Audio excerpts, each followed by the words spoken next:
ఈ నెల 9వ తేదీ నుంచి 15వ తేదీ వరకు అన్ని దుకాణాలు, ఇళ్లు, ప్రభుత్వ కార్యాలయాలపైన జాతీయ పతాకాన్ని ఎగురవేయాలని జిల్లా కలెక్టర్ సుమిత్ కుమార్ తెలిపారు. గాంధీ విగ్రహం వద్ద ఉదయం 8:30 హర్ఘర్ తిరంగా అవగాహన ర్యాలీని ఆయన ప్రారంభించారు. ఈ సందర్భంగా ఆయన మీడియాకు వెల్లడిస్తూ ప్రధానమంత్రి నరేంద్ర మోదీ ఆదేశాల మేరకు వారం రోజుల పాటు హర్ఘర్ తిరంగా కార్యక్రమాన్ని జిల్లా వ్యాప్తంగా నిర్వహిస్తామన్నారు. ఈ నెల 15వ తేదీన పేరెడ్ గ్రౌండ్లో అత్యంత వైభవంగా స్వాతంత్ర దినోత్సవ వేడుకలు నిర్వహిస్తామన్నారు. అనంతరం జెండా ఊపి ర్యాలీని ప్రారంభించారు. ఈ కార్యక్రమంలో డిఎస్డిఓ బాలాజీ, ఎంఈఓ సెల్వరాజ్, సిఆర్పీలు, ట్రాఫిక్ సిఐ నిత్యబాబు, అన్ని పాఠశాలల వ్యాయామ ఉపాధ్యాయులు, విద్యార్థులు పాల్గొన్నారు.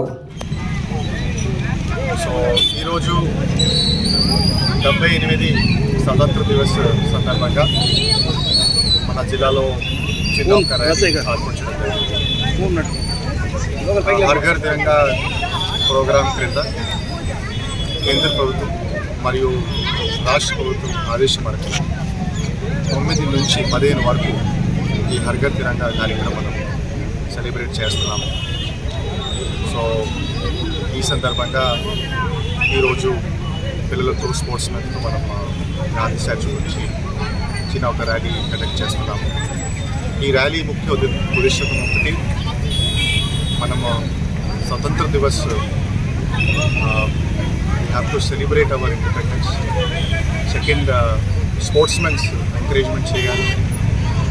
మూడోది పిల్లలు కూడా ఈ స్వతంత్ర దివస్ కార్యక్రమం అంటే ముఖ్య ఉద్దేశం spirit of nationalism, spirit of independence ఇది బేసిక్లీ పెడుతున్నాం. సో ఈ కార్యక్రమం చేపడుతున్నాము. రేపు కూడా స్కూల్ స్థాయి కొన్ని కార్యక్రమం జరుగుతాయి. మరియు 15 ఎల్లుండి కూడా ఇండిపెండెన్స్ కార్యక్రమం చేయబోతున్నాము. అండ్ హెల్త్ మినిస్టర్ కూడా బేసిక్లీ 15 ఆగస్టు చిత్తూరు వస్తున్నారు. సో ఆ కార్యక్రమం కూడా ప్లాన్ చేస్తున్నాము.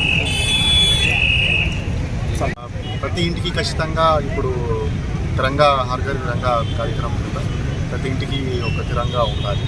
సో ఆ కార్యక్రమం ఇప్పుడు ప్రిపరేషన్స్ జరుగుతున్నాయి.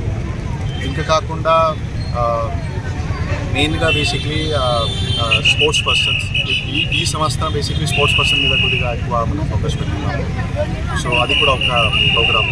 సో ఈరోజు జస్ట్ పోస్ట్తో డిస్కషన్స్ చేస్తున్న తర్వాత కూడా స్పోర్ట్స్ పర్సన్స్ ఎట్లా ఎంకరేజ్ చేయాలి, స్పోర్ట్స్ పర్సన్స్ ఎట్లా మోటివేట్ అవ్వాలి డిస్కషన్ జరుగుతుంది.